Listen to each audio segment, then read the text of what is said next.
Hello all out there in YouTube, and welcome back to my channel. Say hello to Maisie, everybody. She's a shy little dog, but she's a very good girl, and we love her. We're at Maisie's house for the week, and I do apologize for the lighting here. This is an older house, doesn't have the best lighting, and I do apologize if you can hear cars driving by in the background. We're next to a main road right now, and the walls are kind of thin. But anyway, it's been a very busy couple of weeks, and I wanted to do a simpler video, so I figured I would do one of my random horror movie recommendations videos. These are the videos I like to do when it's very busy and I'm tired and I just want to do a simple video. I still want to get something out for all of you, but I just want to do a video that's a little simpler because I am very tired. So I apologize if I come across as incoherent and even more rambly than usual in this video. Just know I'm kind of running on fumes right now. But anyway, so we're doing a random horror recommendations video. I have 3 movies, like I do in every video, just of some random movies that I've checked out over the past couple of months that I think are worth checking out. So without any more further ado, let's just get into the movies. So our first movie for this video is the Italian horror movie Ratman. This movie came out in 1988, an Italian horror film. I am a big fan of Italian horror, and one of the things that I love, when you're a fan of a specific genre, you tend to watch a lot of movies in that genre, obviously. You know, slasher fans have seen so many slasher movies, vampire fans have seen so many vampire movies, and when you think you've seen it all, something comes along that surprises you. That, you know, you come across a gem that you have not seen and end up really enjoying it. Now, of course, it's impossible to see every movie, regardless of what genre it is, but for us fans, whatever genres we are fans of, we see a lot of movies in those genres, and so while we may not have seen everything, we get the impression that we've seen everything because we have watched so much. But it is fun when you find something that you haven't seen in a genre that you love, and you have a great time with it. Now, I won't call Ratman one of the greatest Italian horror movies ever made. I don't even know if I could call it a good movie, but it is a very entertaining movie. And when it comes down to it, I'm fine if a movie is not quote-unquote great or quote-unquote good, as long as I'm having a fun time watching it. And Ratman is a very good, sleazy little horror movie. So, Ratman is a science experiment gone awry. Apparently, it has to do with a guy basically finding a way to breed a rat with a chimp or a monkey, and you get Ratman, which is a little person wearing makeup to look somewhat deformed, to look like a rat-like creature. I love Ratman in this movie. He's such a little bastard, and it's fun watching him do his thing. So basically what we have here, the body of a fashion model is found on a Caribbean island. And you have this woman who comes to the island because she is told that the body belongs to her sister, and so she believes her sister is murdered. And in something that I find very humorous, when she goes to check on the body, the police are like, yes, here is the body of your sister, and the first thing she says is, that's not my sister.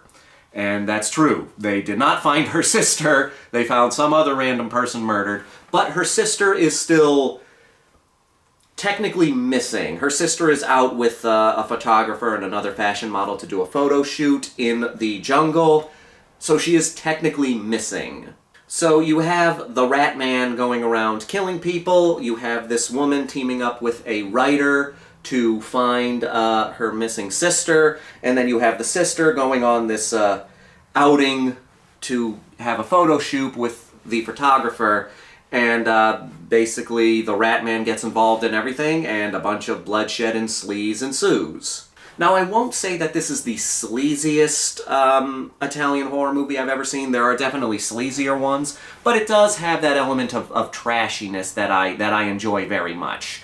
Don't expect something nearly along the lines of New York Ripper, And while I can't... This is definitely not one of the best Italian horror movies out there, but it is a fun Italian horror movie. In a way, it has kind of a feeling of a giallo movie mixed with a creature feature. It's definitely not a giallo film. This is not a murder mystery. We know exactly what's going on this entire time. Ratman is going around killing people. But there are elements that you would see in a giallo film. You know, you have the police officers trying to solve these murders. You have a writer and the sister teaming up to try to find out what's going on here. That's a common trope you see in a lot of giallo flicks, is someone who is not a cop trying to solve a murder or solve a mystery. And in this movie, the writer is a crime writer, so he's mostly doing this to get inspiration for his next novel, while the sister just wants to find her sister. Now, something that's interesting that's said in the beginning of the film is that Ratman's claws are poisonous as well. So if, you know, he scratches you and you get away, you would still die. Unfortunately, they don't do anything with that, really. But, you know, it's just a fun little tidbit for the creature. And yes, the Ratman is just a little person with some makeup on, and it is fun to watch. You know, he's a solid little creature. This definitely would fit in the little creature category or little killer category. You know, something along the lines of Puppet Master and Child's Play. You could put the Gremlins movies in there, the Critters movies in there. So it would fit along that. So if you're a fan of like little monster movies where it's a little creature running around killing people, you might have a good time with this one.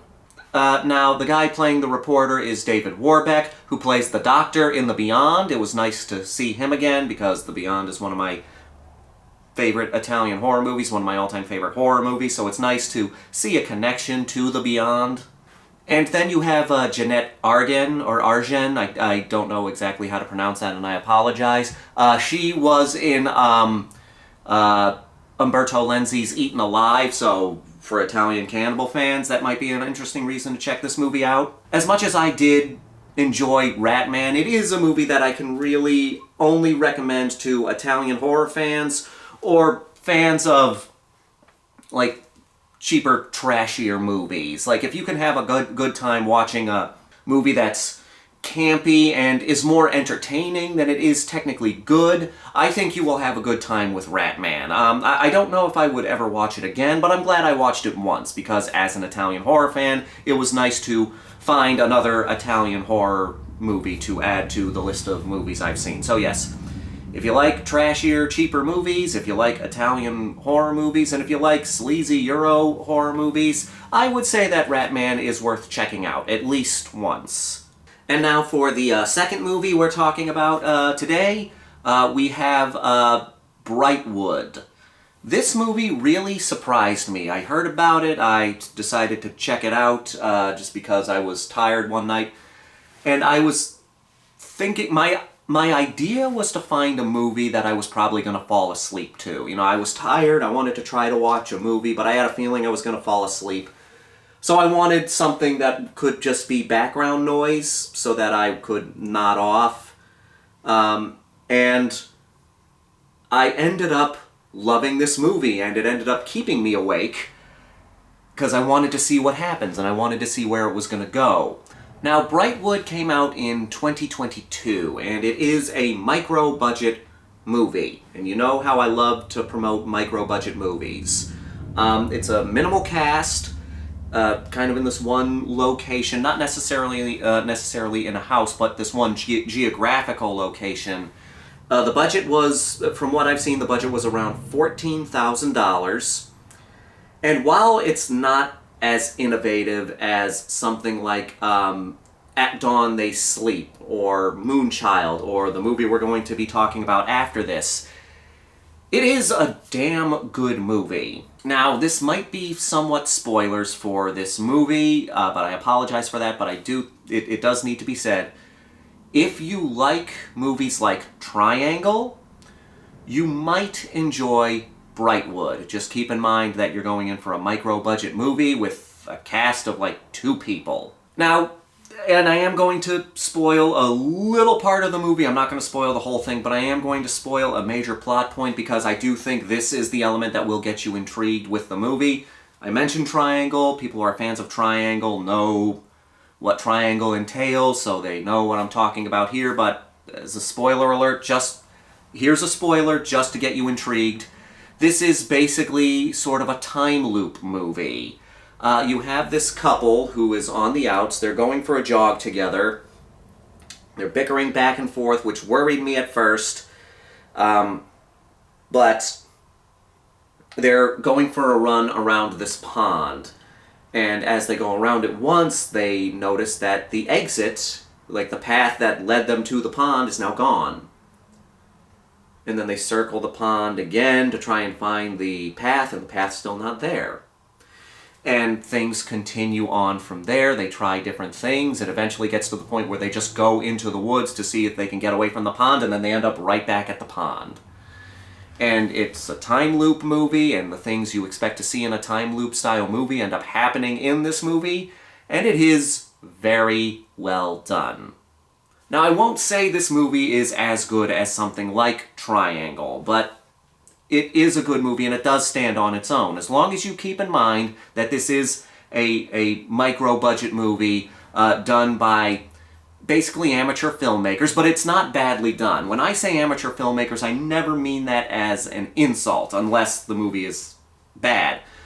But this movie is good, and you see effort put into it, and they do a good job at making the movie entertaining with this premise of just trying to find your way away from this pond and technically dealing with only two people. But yeah, it is a time loop movie, so you're going to expect the things that you see in time loop movies. If you are familiar with Triangle, there are things that you see in Triangle that you're going to see in here.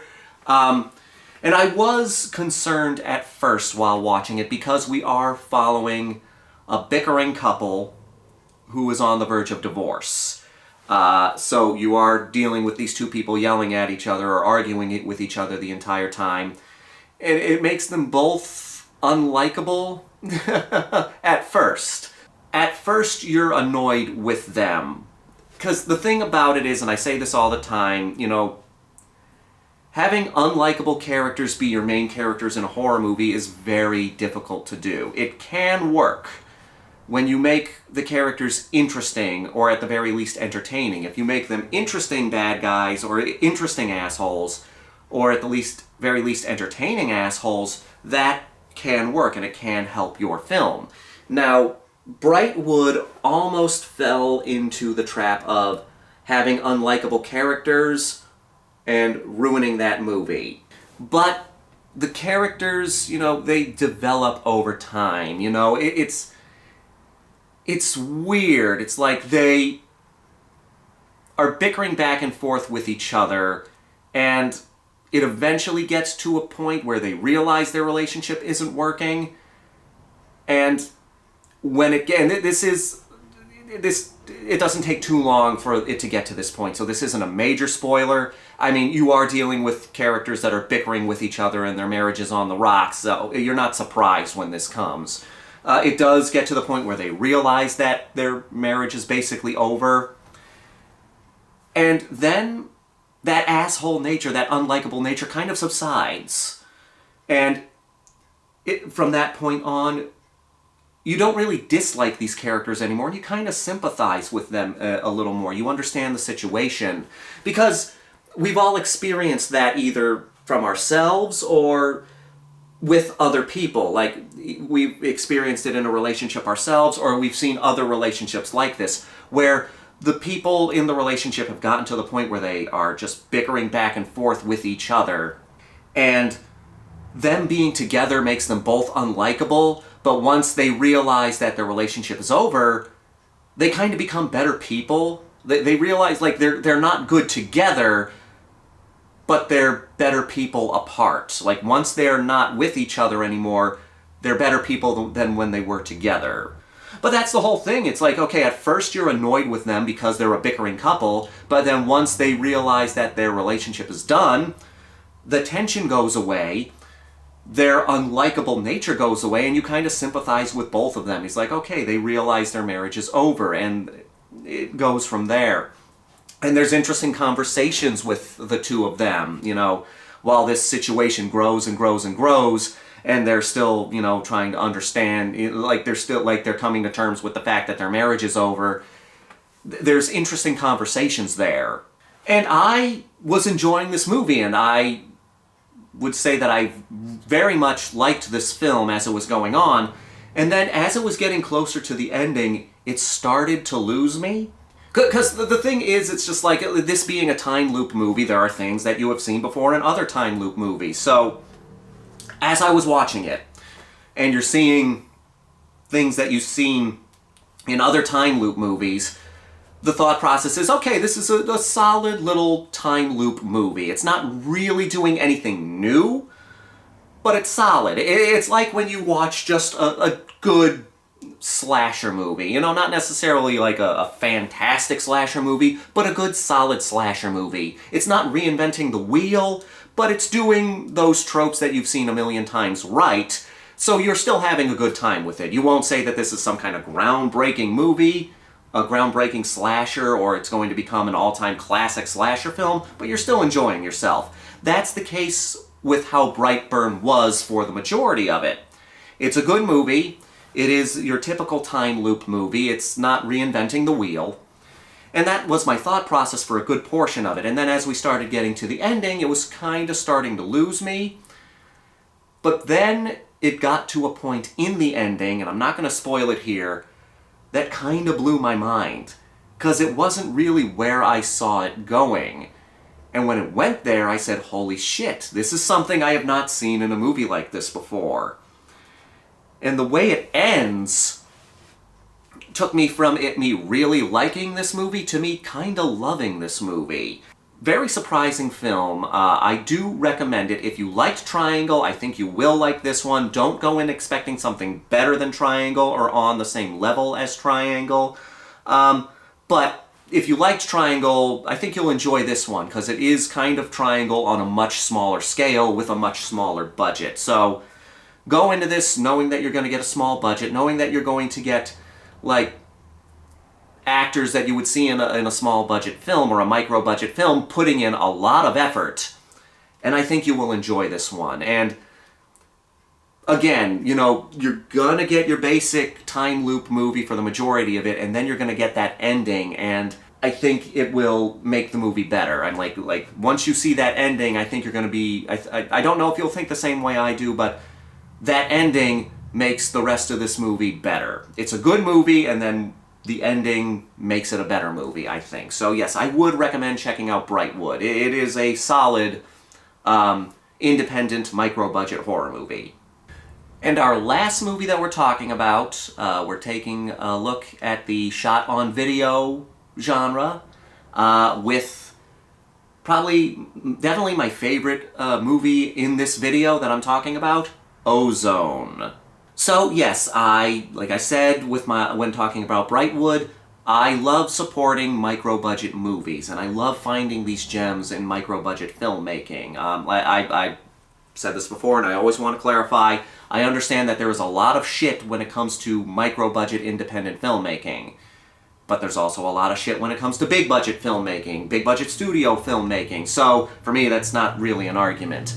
And I love finding good micro-budget movies to support. I've been diving into the shot-on-video genre for the past couple of years, and I have been really enjoying that journey, for lack of a better word. I've seen a lot of really good stuff in there, a lot of stuff that has really surprised me, like Shattered Dead, At Dawn They Sleep, Night of the Zodiac, which is what started this whole dive into shot-on-video horror movies, which is a movie that came out in 2022 that was a tribute to shot-on-video horror movies. And I've seen a lot of good stuff. And Ozone is up there with one of the best shot-on-video horror movies that I've seen in this dive that I've been going on. I would love to do a trash review for it sometime. Let me know if you'd be interested in that. But this is a solid movie. This movie had a budget of $3,500. $3,500. And it does so well with what it has here. There is some, like, digital effects here and there, but there's also a lot of practical effects. And much like something like Shattered Dead, or At Dawn They Sleep, it's a very original idea. Now, you have shot-on-video movies like Moonchild, which was a very impressive thing that had a budget of $500, and they did this whole apocalyptic action movie.